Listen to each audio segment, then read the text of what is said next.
り解説。映画フロムダスクティルドーン伝説のカルトホラー徹底解説。ねえマリサ、今日はなんだかとってもまがまがしい雰囲気を感じるんだけど、もしかしてこれからとんでもない映画の話をするんじゃないかしら？お、レイム、鋭いじゃないか。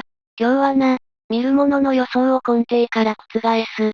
まさに伝説と呼ぶにふさわしい一本を引っ張り出してきたぜ。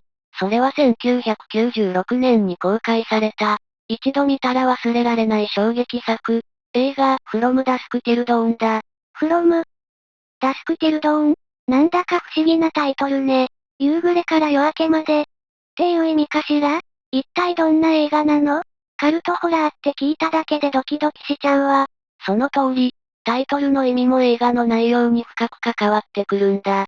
この映画、前半と後半でガラッと雰囲気が変わるのが特徴でな。最初はクライムムービーかと思いきや、突如として想像を絶する恐怖が牙を剥く。まさにカルトホラーの真骨頂と言える作品なんだぜ。今日はそのヤバすぎる魅力を徹底的に解剖していくから、覚悟しておけよ。うわぁ、なんだかもうすでに怖そうだけど、すっごく気になるわ。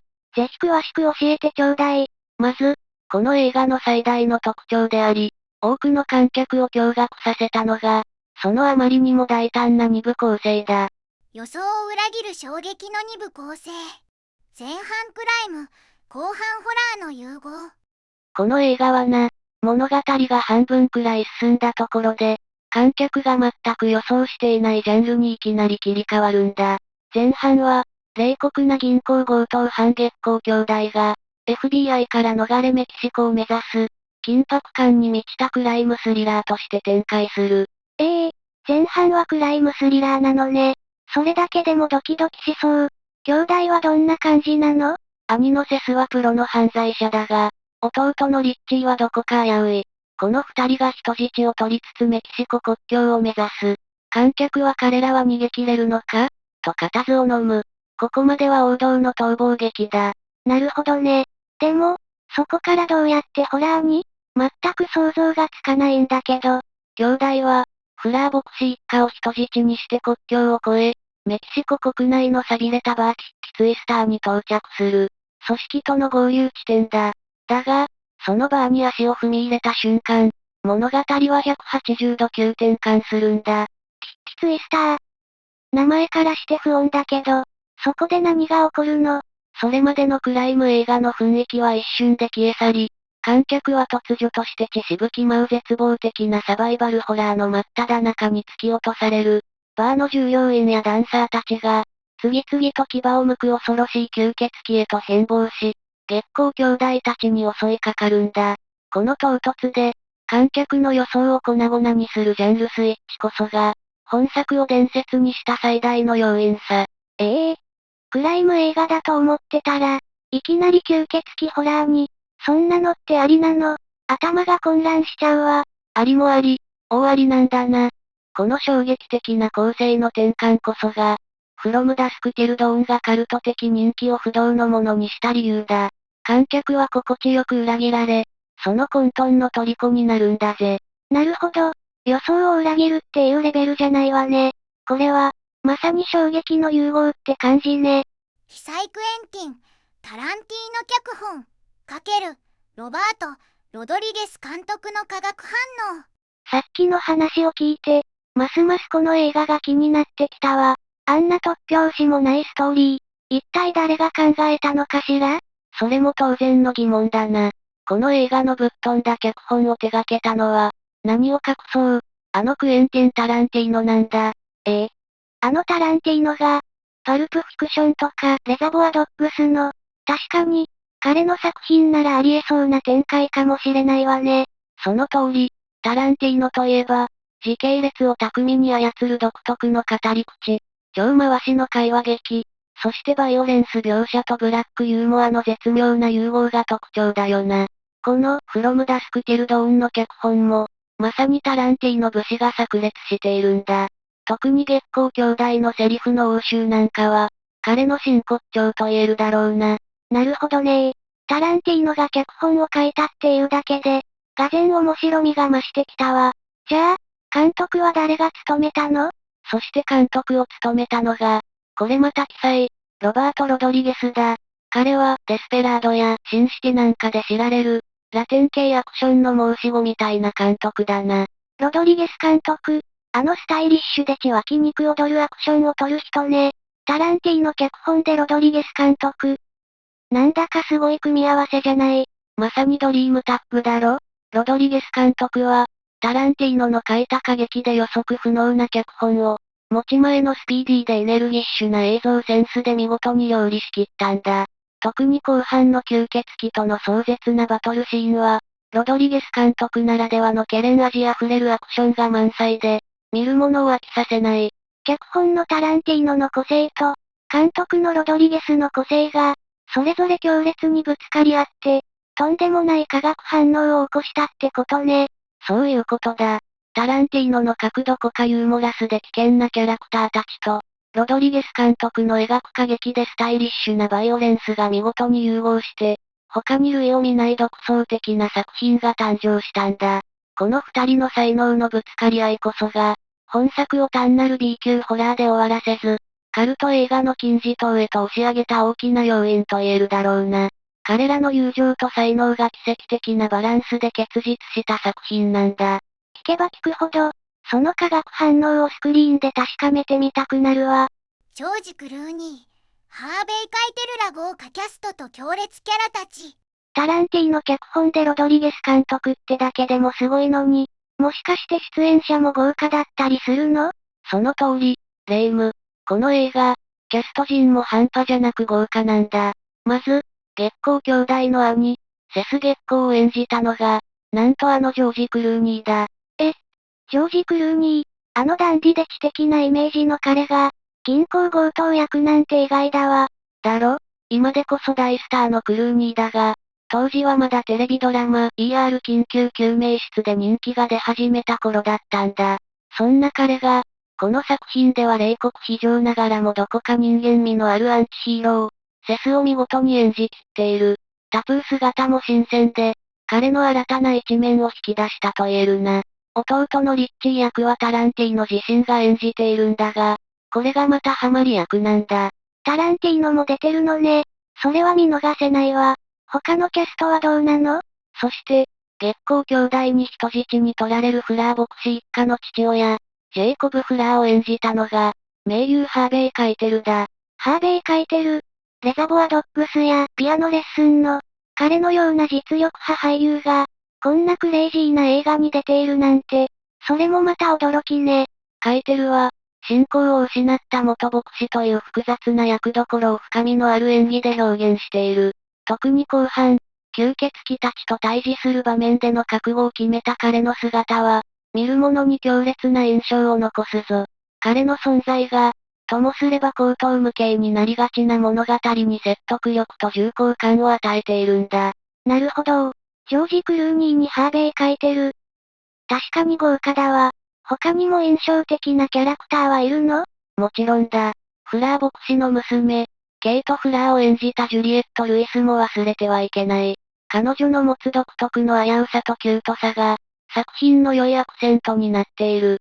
そしてなんといっても、吸血鬼の女王サンタニコ・パンデモニウムを演じたサルマ・ハエックだな。サルマ・ハエック、名前は聞いたことがあるわ。彼女の登場シーンは、この映画を象徴するものの一つと言ってもいい。妖艶で、一度見たら忘れられない強烈なインパクトを放っている。まさに伝説の美女吸血鬼と呼ぶにふさわしい存在感だ。このように、一癖も二癖もある強烈なキャラクターたちが、実力派俳優たちの開演によって生き生きとスクリーンで暴れ回る。この豪華キャストと強烈キャラクターのアンサンブルもまた、本作の大きな魅力なんだぜ。豪華なだけじゃなくて、キャラクター一人一人が濃くて、それぞれに見せ場があるのね。ますます見るのが楽しみになってきたわ。観客を突き放す予測不能なストーリー展開とジャンルスイッチの衝撃。ここまで話を聞いてきて、この映画がただのホラーじゃない。もっと奥深い何かがあるってことは分かってきたわ。でも、どうしてそこまで熱狂的なファンを生むカルト的人気って言われるようになったのかしら？いい質問だな、レイム。その最大の理由の一つが、やはり何度か触れてきた観客を突き放す予測不能なストーリー展開と、あの衝撃的なジャンルスイッチにあるんだ。やっぱりそこが大きいのね。クライムスリラーだと思って見ていたら、突然吸血鬼が出てきてパニックホラーになるなんて、普通は考えつかないもの。ああ、当時の観客は、月光兄弟の逃避行と、彼らに巻き込まれるフラー一家の運命にハラハラしながらスクリーンを見つめていたはずだ。緊張感あふれるクライムドラマとして、物語は着実に積み上げられていく。ところが、メキシコのバーキッチツイスターに到着した途端、それまでの丁寧な伏線や人間ドラマが、ある意味ひっくり返される。確かに、それまで積み上げてきたものがガラッと変わるって、見ている側としてはって声が出ちゃうわよね。良い意味で裏切られるというか。そうなんだ。この映画は、観客のこうなるだろうという予想や期待を、ことごとく、しかも鮮やかに裏切ってくる。親切にここからホラーになりますよなんて合図は一切ない。ある瞬間を境に、文字通り血祭りが始まるんだ。この突き放し感が、一部の観客にはたまらないカタルシスを与えた。なるほどね。お約束の展開に飽きていた人にとっては、逆に新鮮で刺激的だったのかもしれないわね。その通りだ。予定調和を嫌い、常に新しい刺激を求める映画ファンにとって、このジャンルスイッチはまさに革命的だった。まるでジェットコースターの途中でいきなり別の乗り物に乗せ替えられるような、そんな強引さと意外性が、本作を唯一無二の存在にしたんだ。この何が起こるかわからないというスリルと、ジャンルが破壊され再構築される瞬間の興奮こそが、観客を熱狂させ、繰り返し見たいと思わせる中毒性を生み出した。ただ驚かせるだけじゃなくて、その裏切りが快感に変わるような仕掛けがあるのね。だから熱狂的なファンが生まれて、語り継がれるカルト映画になったんだ。そういうことだ。この予測不能性こそが、フロムダスクティルドーンが観客の心を掴んで離さない、伝説たるゆえんの確信なんだぜ。容赦なし、過激なバイオレンス描写とグロテスクなクリーチャー造形。予測不能な展開がカルト的人気の一つだってことはよくわかったわ。でも、それだけじゃないんでしょう？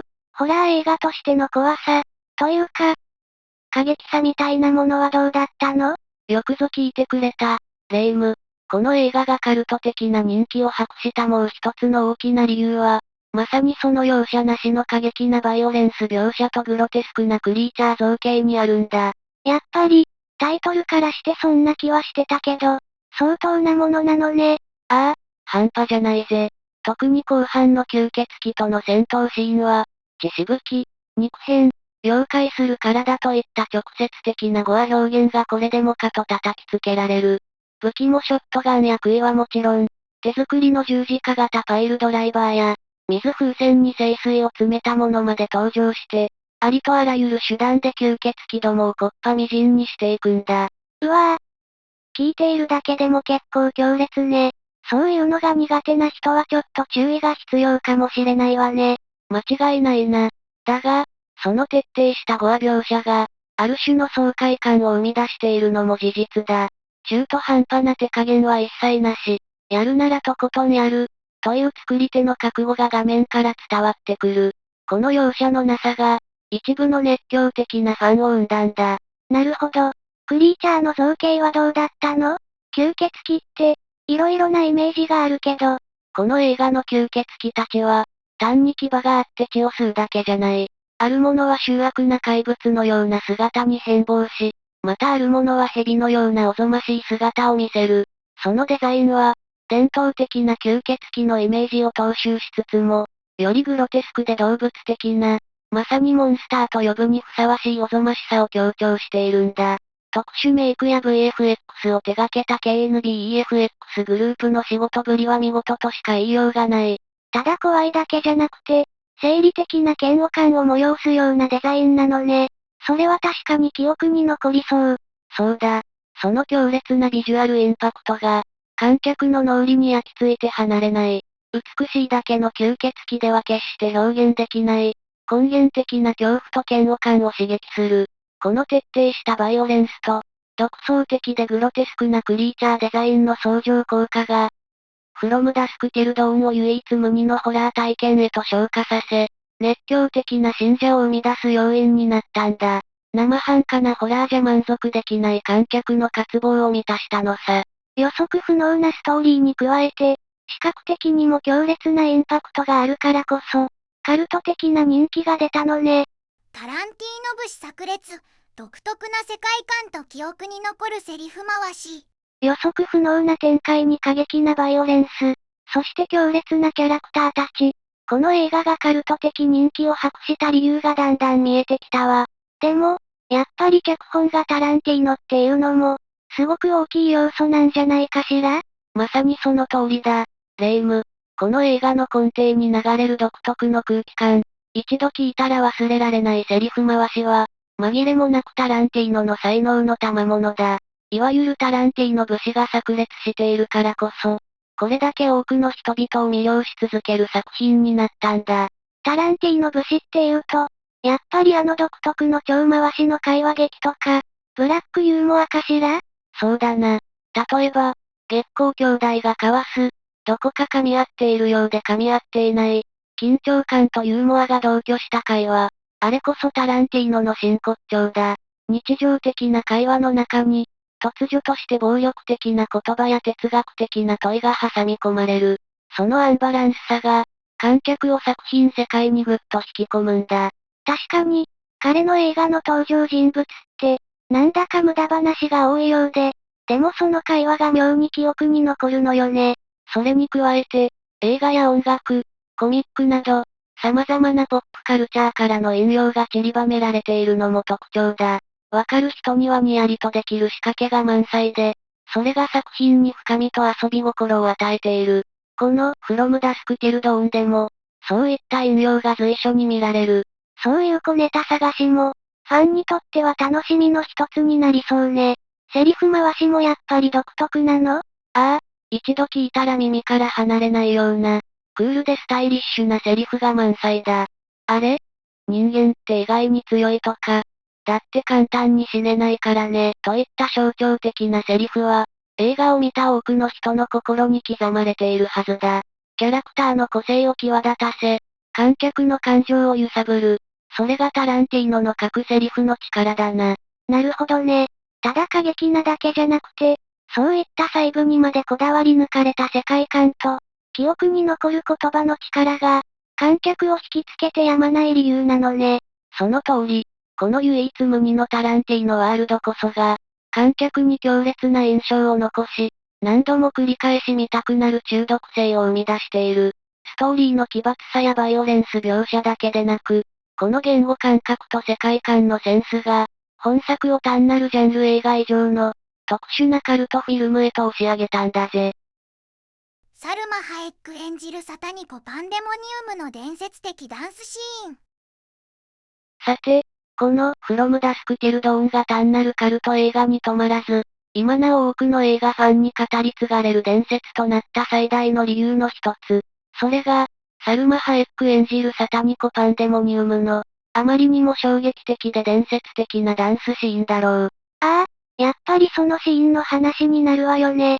私もこの映画のことを知る前から、あのシーンの画像とか映像だけは見たことがあったの。蛇を肩に乗せて踊る、あの強烈なビジュアル、まさに映画のアイコン的なシーンだわ。そうだ。物語の後半、舞台となるバーキッティツイスターに到着した一行の前に現れるのが、サルマ・ハエック扮するダンサー、サタニコ・パンデモニウムだ。彼女が披露するダンスは、妖艶でありながら、どこか危険な匂いをまとっている。あの雰囲気がすごく印象的で、ただのダンスシーンじゃないっていうのが画面越しにも伝わってくるわ。音楽も独特で、見ている側も何かが起きるんじゃないかっていう、不穏な期待感でいっぱいになるのよね。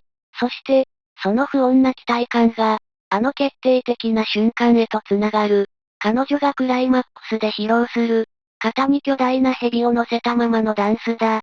あのビジュアルインパクトは凄まじく、一度見たら絶対に忘れられない。美しさとグロテスクさが同居した、まさに悪夢のような光景だ。そう、あの蛇よ。あれが本当に衝撃的で、思わず目を背けたくなるような、でもなぜか目が離せないような、不思議な魅力があるわ。サルマ・ハエックのダンスも、蛇を使ったパフォーマンスも、とにかくセンセーショナルで、観客の度肝を抜くためのシーンだと感じたわ。まさにこのシーンこそが、この映画のジャンルスイッチを決定的に印象づける役割を果たしている。それまでのクライムサスペンスの空気を、一瞬にして血みどろのホラーへと変貌させる、起爆剤のようなシーンなんだ。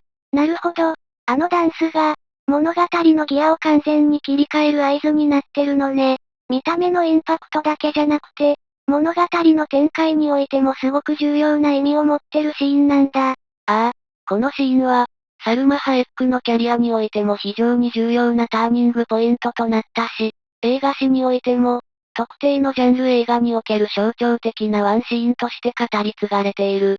この強烈なビジュアルとパフォーマンスは、From Dusk Till Dawn という映画を語る上で、決して避けては通れない伝説なんだぜ。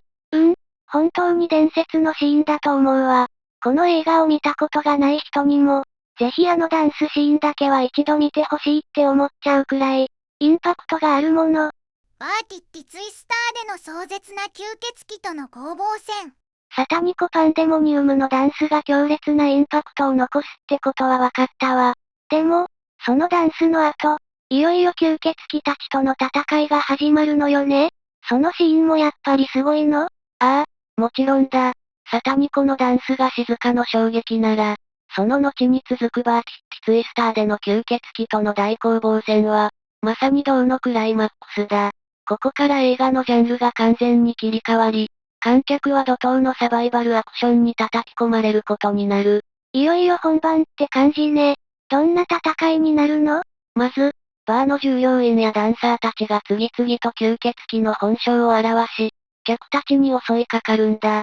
さっきまで和やかに酒を飲んでいた場所が、一瞬にして阿鼻教官の地獄絵図へと変わる。この表現ぶりがまず強烈だ。そして、月光兄弟やフラー一家、そしてバーにいた他の生存者たちが、即席の武器を手に取り、生き残るために文字通り死に物狂いで戦うことになる。即席の武器？ショットガンとかだけじゃないの？もちろんだ。ショットガンや拳銃も使うが、それだけじゃ吸血鬼は倒せない。そこで登場するのが、テーブルの足を削って作った杭、ドラムスティック、ボウガンの矢、そしてさっきも言った十字架型のパイルドライバーや清水入りコンドーム爆弾だ。ありとあらゆるものを武器に変えて、知恵と勇気で絶望的な状況に立ち向かっていく。この創意工夫あふれる武器の数々も、この映画の見どころの一つだな。すごいわね。まさにサバイバルホラーって感じ。キャラクターたちはどう戦うの？それぞれのキャラクターが、自分の得意な戦い方や、持てる力を最大限に発揮して戦うんだ。セスは冷静沈着に状況を判断し、ジェイコブは元牧師としての知識を活かそうとする。リッチーは、まあ、リッチーなりに頑張るぜ。そして、最初は怯えていたケイトも、徐々にたくましさを増していく。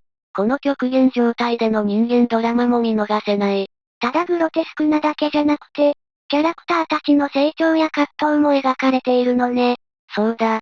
血みどろの戦いの中で、彼らの絆や、生きることへの執着が浮き彫りになる。特に、容赦なく仲間が吸血鬼に変わっていく様はショッキングだが、それと同時に、残された者たちの絶対に生き延びてやるという強い意志が伝わってくるんだ。このティッティツイスターでの攻防戦は、過激なバイオレンスと人間ドラマが融合した、映画史に残る壮絶な戦闘シークエンスと言えるだろうな。後続の映画やドラマシリーズへの影響と、カルトムービーとしての地位確率。これだけ強烈で個性的な映画なんだから、きっと後の作品にも色々と影響を与えているんでしょうね。さっきのサタニコのダンスもそうだったけど、その通りだ、レイム。この、From Dusk Till Dawnが後続の映画やクリエイターに与えた影響は計り知れない。まず、あの衝撃的なジャンルスイッチの手法は、多くのフォロワーを生んだと言えるだろう。クライム映画だと思っていたらホラーに、といった予想を裏切る展開は、観客に強烈な印象を与える手法として、様々な作品で試みられるようになった。確かに、あの展開は一度体験したら忘れられないものね。それに、タランティーノ特有のウィットに富んだ会話劇や、あの強いキャラクター造形も、多くのクリエイターにインスピレーションを与えたはずだ。バイオレンス描写の過激さや、KNBEFX による独創的なクリーチャーデザインも、その後のホラー映画やアクション映画における特殊効果の表現に、少なからず影響を与えているだろうな。具体的な作品名を挙げるのは難しいが、あの映画のあの感じ、From Dusk Till Dawn っぽいよねと感じる作品は少なくないはずだぜ。なるほどね。そして、この映画自体も、これで終わりじゃなかったんでしょう？そうなんだ。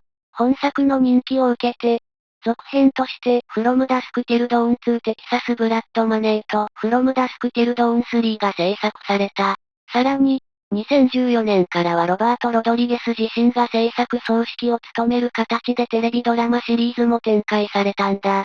これは映画版の物語をより深く掘り下げ、新たなキャラクターや設定を加えて再構築したものになっている。から、続編だけじゃなくて、ドラマシリーズにまでなったのね。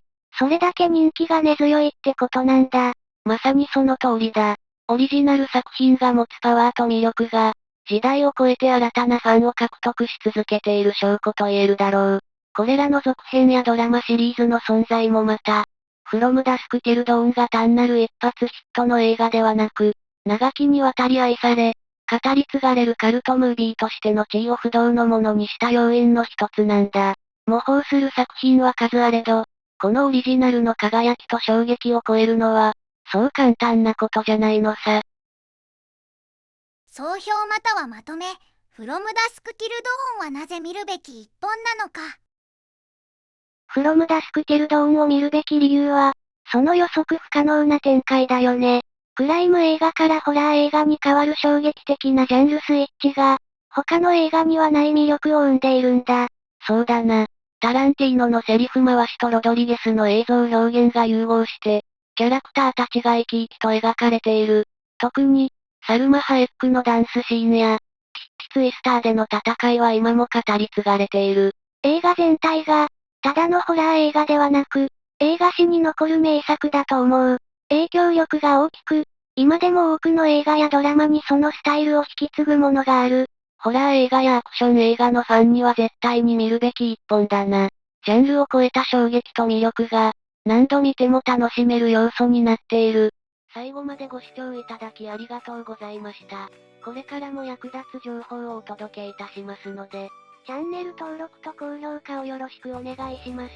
コメント欄でご意見や質問もお待ちしています。それではまた次回お会いしましょう。バイバイ。今日も一日良い日で、またね。